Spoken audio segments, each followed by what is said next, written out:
Welcome to the Steering Change Podcast, navigating through the commercial transportation industry in Alberta and beyond. Powered by the Alberta Motor Transport Association. Here's your host, Josh Hannaberry. Friends in the industry, I'm your host, Josh Hannaberry, and I want to welcome you back to another episode of the Steering Change Podcast. During a recent conversation on the podcast, we dove into AMTA's industry advancement initiatives and the importance of our industry to continue to invest in new technologies, as well as solutions to allow our industry to operate safer and more efficiently. Another incredible important component of our industry is our people. Without the amazing professionals working diligently each and every day in our industry, we understand that pretty much nothing would get accomplished. More specifically, when we consider our professional drivers and the amazing work that they do each and every day, it's nothing short of amazing. In today's episode, I'm excited to speak with Don MacDonald, Operations Manager with CCA Truck Driver Training, and Kelsey Hipkin, Manager of Communications here at AMTA, as we dive into what makes a professional driver and what trucking companies can do to create an environment that allows their professional drivers to be successful. Don, Kelsey, super excited to have you on the podcast today. I know it's going to be an amazing conversation. I have a ton of respect for both of you, and I'm excited about what we're going to dive into as well. So welcome to the podcast. All right, Don, to start us off, can you share a little bit about yourself and your role at CCA Truck Driver Training? Hi, Josh and Kelsey. First off, I'd like to say thanks for inviting me to be a part of your podcast today. Truly is an honor to be a part of it. My name is Don MacDonald, and I am a father, husband. I am also the operations manager and the senior instructor here at CCA Truck Driver Training. Also want to throw in that I am a transportation enthusiast. I basically like anything that's trucking related, and I have a real passion for the trucking industry, for which I have been involved with in different capacities throughout my whole career. It's awesome. Before we move on to the great Kelsey Hipkin, I just wanted to celebrate Don. He was actually one of the first people I ever met trying to get involved with the association when I worked at a former employer of mine, and honestly, from day one, his encouragement to get involved, his recommendation of other good people to connect with, his involvement with the association, which I know we're going to dive into. It's just been really influential in my journey. And CCA Truck Driver Training, they did a bunch of work for us at my former employer, just building trust through that environment too, and the amount of good it did for our business, especially when we were talking about hiring and stuff. It was awesome. So Don, it's great to have you here. All right, Kelsey, on to you. Why don't you give us a quick rundown of who you are as a person, as well as your role here at AMTA? Thanks, Josh, and welcome, Don. Hello to the Steering Change community. My name is Kelsey Hipkin. My pronouns are she, her. I am the Communications Manager here at AMTA. We do your e-news, the website, things like that, and a lot of events. And that is how I met Don in the first place, was through our regional meetings. And then Don is also heavily involved with the Professional Truck Driving Championship and our Driver Appreciation Days as well. So he's really a key member relationship that we have here at the association. And then I just want to give a shout out to my team. A leader is only as strong as those who hold them up. And I have a really great team that I work with on the regular. So shout out to Erica, Robin, Emmanuel, and Lori. Totally agreed. That's a really good pillar statement too when we're thinking about leadership. I also want to honor Kelsey. I've known Kelsey for, 4 or 5 years, pretty much since you started at the association.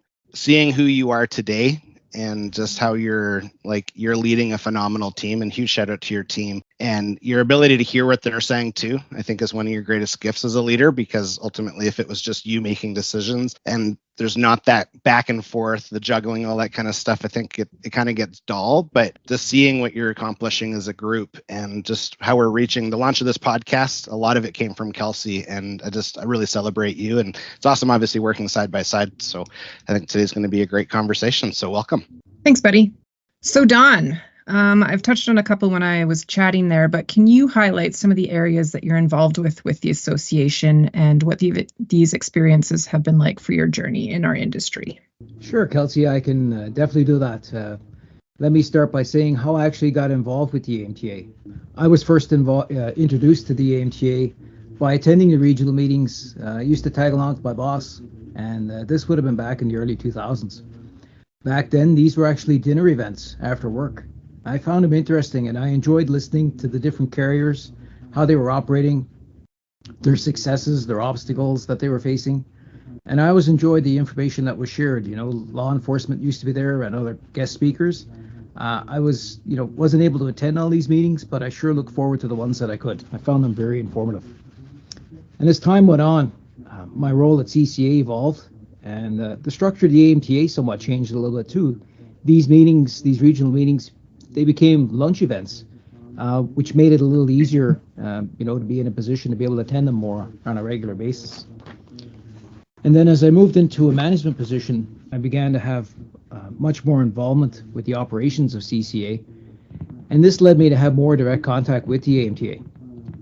And I remember I was at one of the regional meetings and I was approached by one of your staff members. And they asked if I would have any interest in joining a committee at the AMTA called Driver of the Month Committee. And a little background, this is a program where carriers can nominate their drivers, who meet the required criteria on the application form. And then the committee reviews these applications, and then they vote on the application that stands out best for them. This program is a fantastic way for carriers to highlight and showcase their drivers, as well as to show their drivers that they are proud of them and that they appreciate the hard work and dedication. Being a former driver myself and a certified licensed driving instructor, I jumped at the opportunity. I thought it was great. I believe in it. And that was 10 years ago I joined that committee, and I'm still involved in it today. And I really believe in the program. It's definitely worthwhile. This then led me to get into more involvement with the AMTA, and I got involved with the PTDC, which is the Professional Truck Driver Championships. A little background, this event is in a league of its own. It's been around for decades. And I remember when I first started driving, I was kind of getting my career into gear, pardon the pun.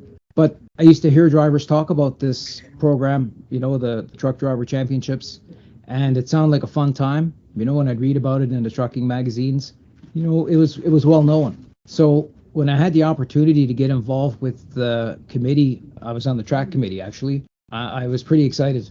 I was amazed at how much planning and organization goes into these events behind the scenes, not to mention the amount of physical work that goes into setting up the obstacle track and putting this event off. A lot of time and effort, mainly through volunteer support. And of course, that's another one of the coolest parts of it, are the volunteers. And just a little throw in, we volunteer our time for free. Granted, I'm sure I can speak for most of the volunteers, if not all of them. We have a blast and a lot of fun when we're doing it. It's amazing to see how many people come together and pull these events together and support the industry. Well, let's not forget the main reason we do this is for the drivers who compete in these competitions. Those individuals are the stars of the event, every one of them. The camaraderie amongst the participants and the volunteers, in my mind, is addictive. Once you attend one, you'll be looking for the next one next year. And there's another event or another committee that I'm a part of, and this one's kind of near and dear to my heart as well, and it's Driver Appreciation Days. To me, I like to say this one puts the icing on the cake. As a former driver, drivers often get overlooked for their work, the hard work that they do, the long hours they put in.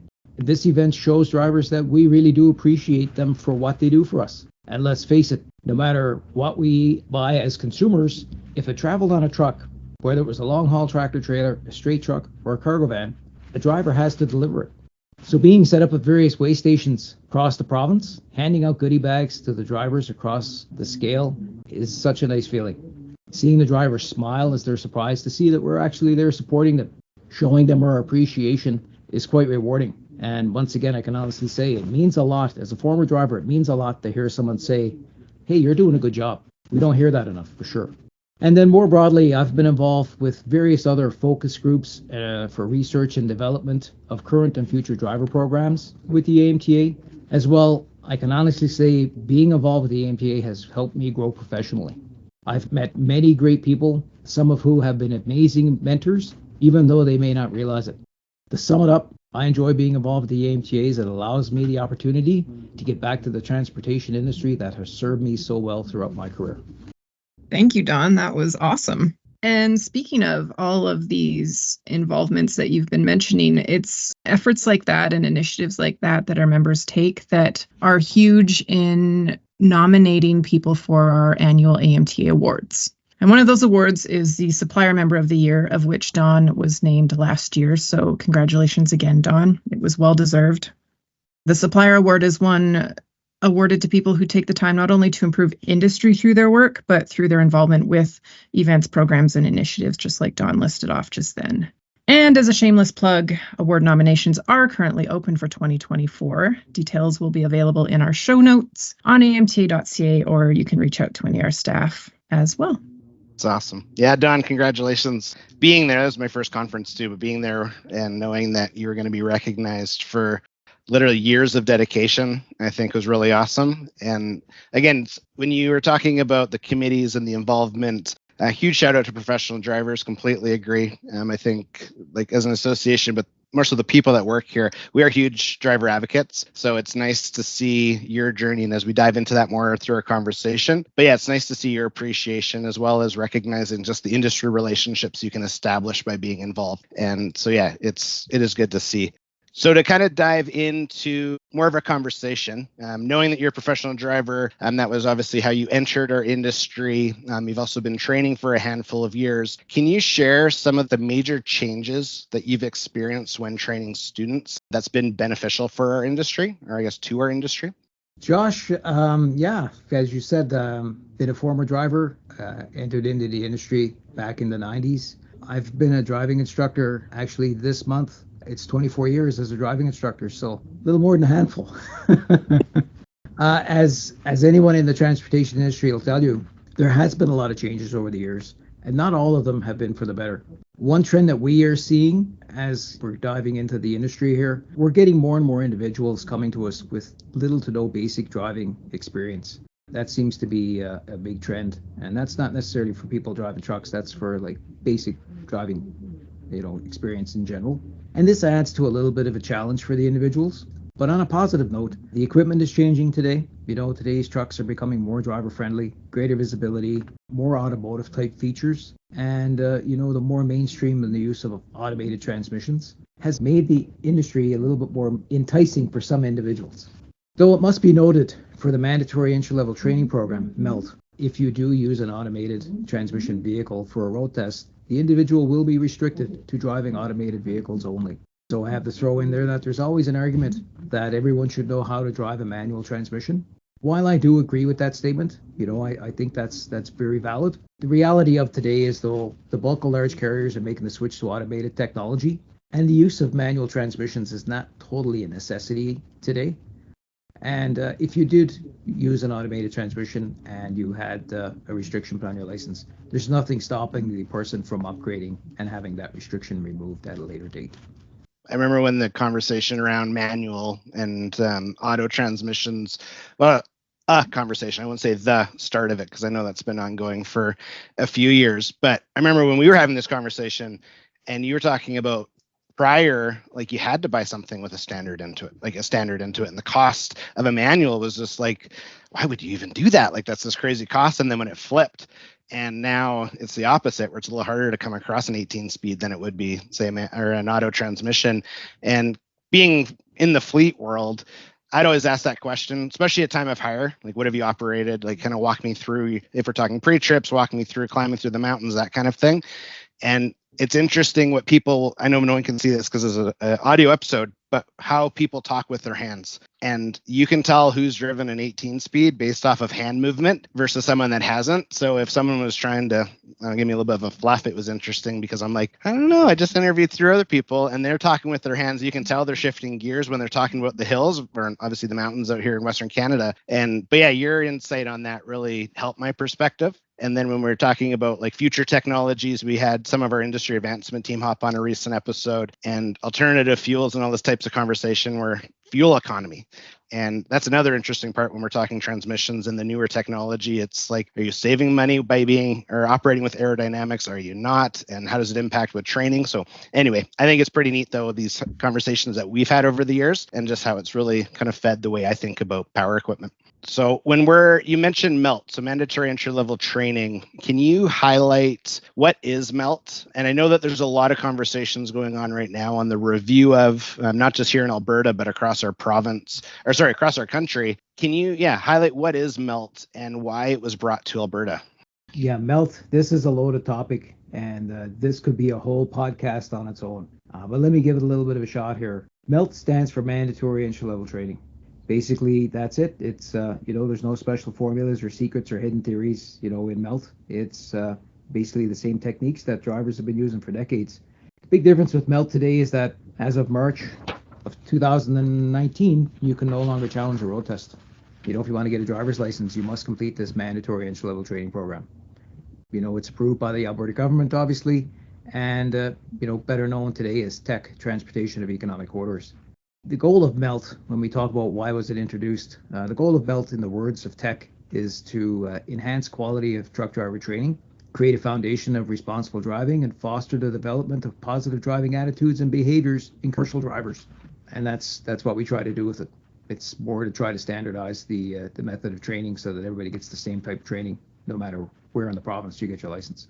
The current MELT program is 113 hours in duration, which includes 40.5 hours of classroom, 15.5 hours of inspection activities, 57 hours of in-cab training, 18 of which are off-road, and 39 are behind the wheel. And Josh, if I can, CCA Truck Driver Training has always made it its mission to supply the industry with employable drivers, since 1981. And we're the oldest commercial driving school that operates with the original owner still here on a daily basis. Wow. An interesting fact, for many years, long before the inception of MELT, CCA had an advanced transport driver operations program, which was given recognition by a select couple of insurance companies to provide graduates with a 3-star rating, which gave them the equivalent to 2 years experience. So that was quite a feat back in the day. And just a quick little history note here, CCA has also been advocating for a minimum training standard in Alberta. And as a matter of fact, the TTDA, which stands for Transportation Training Development Association of Alberta, it was founded in 2005 to do just that. So when we think about it, MELT has been a long time in the making. It's just unfortunate that it took, a tragic event that we all remember to propel the Alberta government to finally implement this minimum training standard in March of 2019. So in actual fact, the minimum amount of training that one can take to obtain a Class 1 license is the MELT program. And that pretty much sums up MELT. It's a good summary, and I know it is a beast of a conversation on its own.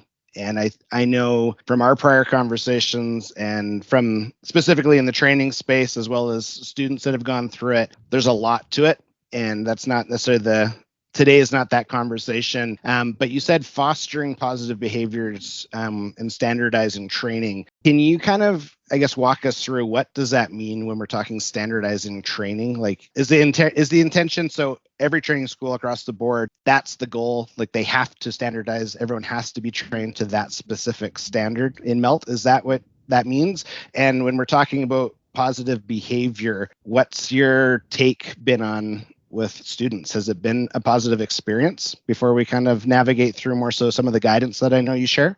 Well, Josh, when we talk about the fostering, the development of positive driving attitudes and behaviors of commercial drivers, you mentioned about, is MELT there to standardize the training? And that is the intent, so that no matter which school or no matter where in the province you go to get your license, the Alberta government has created this curriculum, which is pretty much standardized across most of Western Canada. Now, while, Manitoba, Saskatchewan, and British Columbia have jumped on board. The goal is so that, we can have some sort of formal training that everyone has to do in order to get their license, and you're not just, taking your buddy's truck and challenging a road test to get your license. One thing that they did do, the government did do a couple of years ago, they gave individuals who hold a Class 3 license for more than 2 years the opportunity to take what's called the Experience and Equivalency Program. It's a MELT certified program, just, much shorter than the MELT program and a little less expensive. And that program as well is standardized by the government. It has its own curriculum that every school has to teach their students in order to obtain the license. I appreciate that. I know it's a never-ending conversation for another day. Maybe we'll go for lunch again and keep diving into it. So when we're talking about positive behavior, and again, I really want to celebrate you as a coach, as a mentor, as a trainer, because you do have a really incredible ability to uplift people and to create movement. So people actually take action, which I really admire. And you've done that in my journey for the last handful of years, and I've watched you do it with others too, some of my former colleagues even. So when you're working with students, they're brand new, they just signed up, hopefully they're excited. Can you walk us through some of the, guidance that you would share that helps them prepare mentally what being a professional driver means? Not necessarily just the MELT training, which is a big part of it, but their mindset. What kind of advice do you share in that space? Josh, that's a very good question, and appreciate the kind words. My big thing and basically the goal of CCA here is we want people to be successful. It's not just enough to give someone, to get them a driver's license. I want them to be able to use the license and enter into the career, the transportation world as a career. That's the reason they're coming here. So I'd like for them to be successful, and that's why we do what we do. But when I'm having these conversations with students when they come in to do their research, that's the first thing I tell them. Make sure you do research. Check out the industry, call some carriers, that kind of stuff. See what the industry is all about, and make sure that it's for you. And as a former driver, just shy of 20 years experience over the road, I can honestly say that trucking is not for everyone. It's more of a vocation than it is a job. It's not a 9-to-5 job, it's a lifestyle. There's local opportunities out there where people can put in an hourly shift and go home for the night. But those positions are pretty limited, and usually, the senior drivers like to take those up. So for the most part, new drivers have to put in time in the longer haul category and work their way up from there. Some other points that I tell them that they should consider: you should be a self-motivator, as you're working a lot on your own. Good common sense. You have to be able to think on your feet sometimes. Certain things, things go wrong, or, you might get lost, or things of that nature. And sometimes you got to think your way through them. You got to have patience. Patience is a big thing. There's a fair amount of time that's spent either loading and unloading. And, you have to be able to cope with that and handle it. You also have to deal with the motoring public. And let's face it, we all know that big trucks on the road are not everybody's friends. Most people see a big truck, the first thing happens, the left signal light goes on because they want to pass it. For everybody, that's sometimes challenging. You got to be able to deal with that.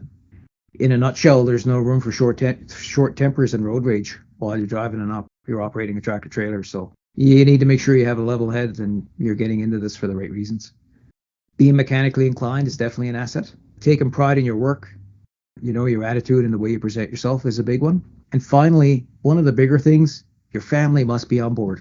You have to have the support of your family behind you.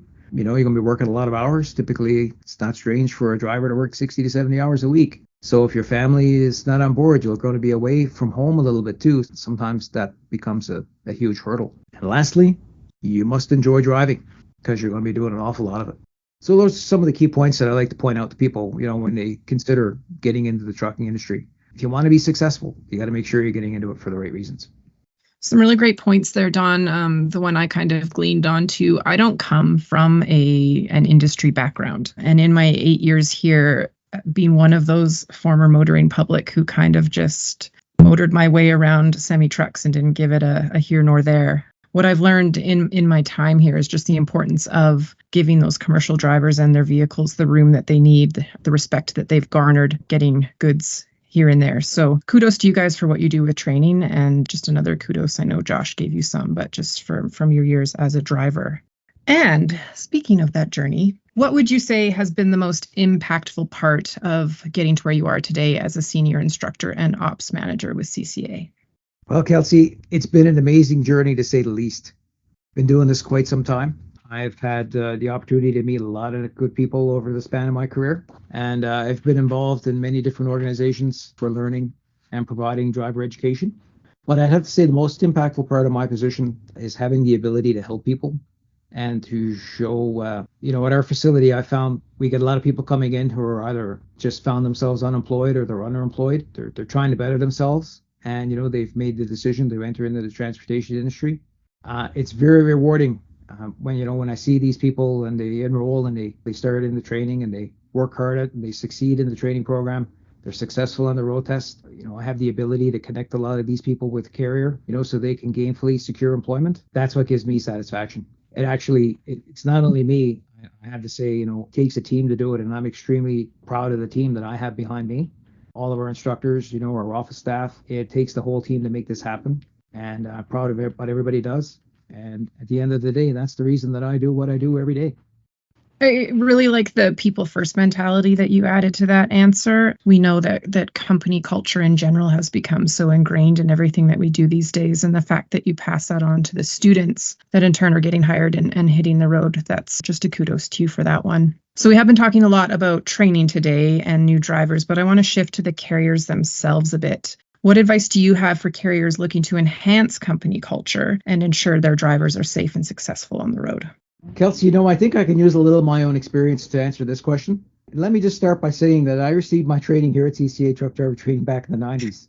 It's come full circle, oddly enough.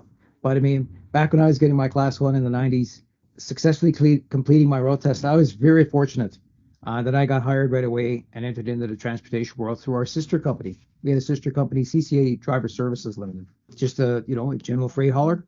And I got this opportunity because the owner was willing to give me a chance. A little bit more than that, mentorship is what really made this happen. When I got hired, I wasn't just throwing a set of keys and an address and said, here, go make this delivery. I was paired up with another driver who rode along with me until they were confident that I could handle things on my own. I've had many mentors throughout my career. And like I said earlier, a lot of these people have no idea that I was even paying attention to what they were doing. My success is not just from me. There's been a lot of people that helped me get to where I am today. And I'm very thankful for that, for sure. But if I could offer a little bit of advice to was that carriers today, trucking is changing. Like trucking that we all did back in the day, it's changing as time evolves. And now, I find that today's culture, they need to appreciate their drivers more. This has to come from the top. Like this comes from management down. Actually, it comes from ownership down to management, all the way down to the drivers, right? They must set up the workplace to recognize the importance of work-life balances. That's a big one that we find today. The new generation of drivers will require companies to become more versatile in its dispatch to accommodate this new reality. And this means respect for the fact that drivers, they have a life outside of work. Overall, there's a chance, if you give a new driver a chance to, and you treat them fairly and give them room to advance if it's applicable, they just might stay with you for 27 years. I love that. It's so true. Honestly, I think when you think of like being in a leadership position and you're considering the long game, your team being successful, I think is a critical part of that long game. And it doesn't matter if you're in the office. Like I remember the conversation I had with a former dispatcher when I made that decision that I'm not going to drive anymore. And I was like, it's too bad because I was good at it. Like the industry I was in, like I liked it. I liked our customers, all that stuff, but I didn't like that constant type of interaction, which drove part of my change. But when you can really invest into your people to think for the long game, like Don, you are appreciated here. Thank you for showing up early. Thank you for keeping our customers safe or taken care of. Thank you for operating safely. Thank you for telling me that it's your daughter's birthday.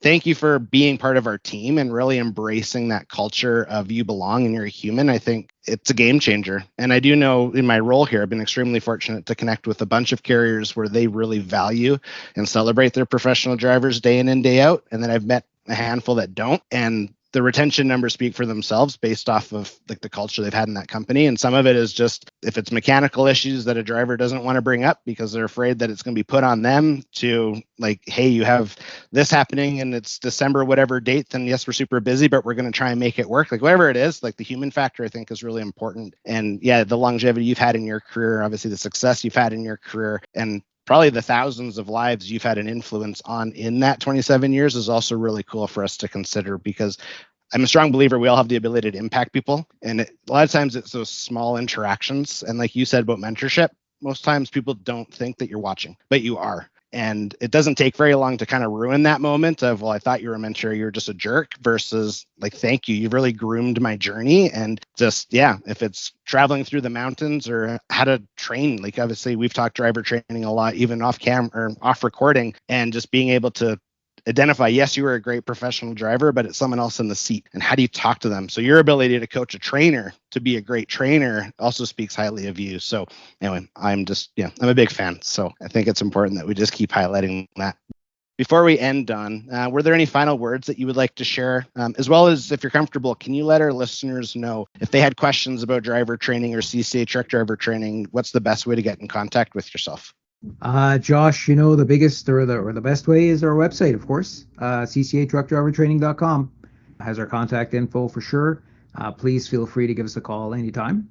You can stop by the office during regular business hours. By all means, stop by. Always happy to share some information and give some people some advice, tips, tricks, all that kind of good stuff that they need to get their career in gear and get going on the road. Awesome. Yeah, I appreciate that. And yeah, your website address is in the show notes. So highly recommend going and checking those out.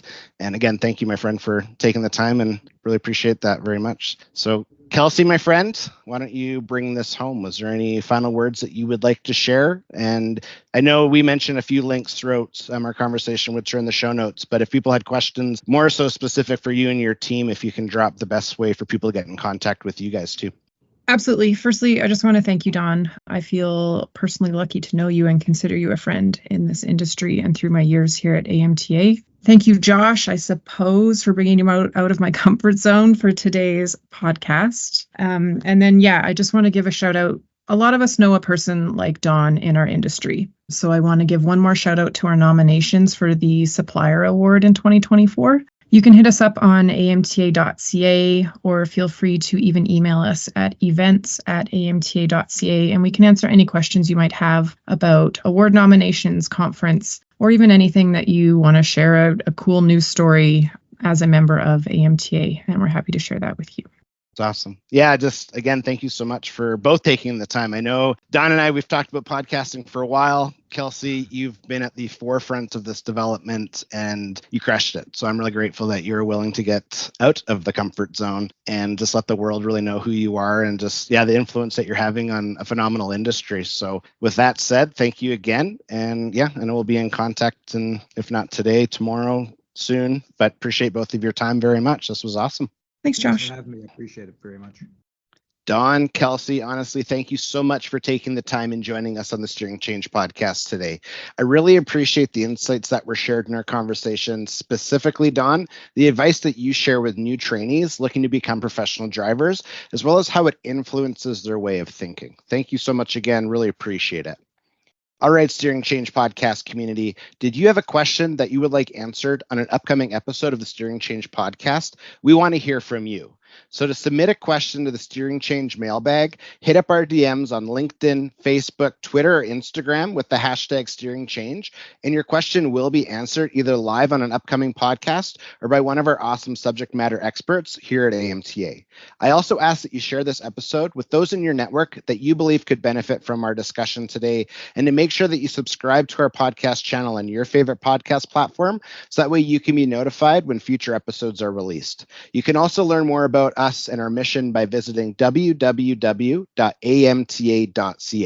Thank you for taking the time to listen. I hope you have a safe day. Thank you for listening to AMTA's Steering Change podcast. If you have questions or comments, please reach out to us on social media or visit amta.ca.